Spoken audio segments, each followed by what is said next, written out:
సంక్రాంతి వచ్చేసిందో.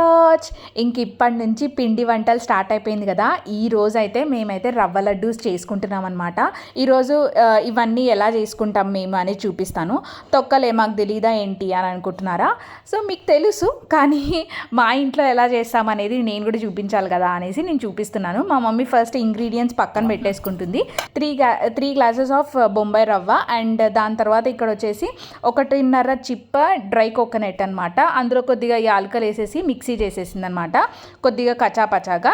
అండ్ దాని తర్వాత ఇవి వచ్చేసి డ్రై ఫ్రూట్స్, మీకు కావాల్సినవి మీరు వేసేసుకోండి. మాకైతే మా దగ్గర ఈ రెండు ఉన్నాయి, ఈ రెండు వేసేసి మంచిగా నెయ్యిలో వేంపేసి పక్కన పెట్టేసింది మా మమ్మీ.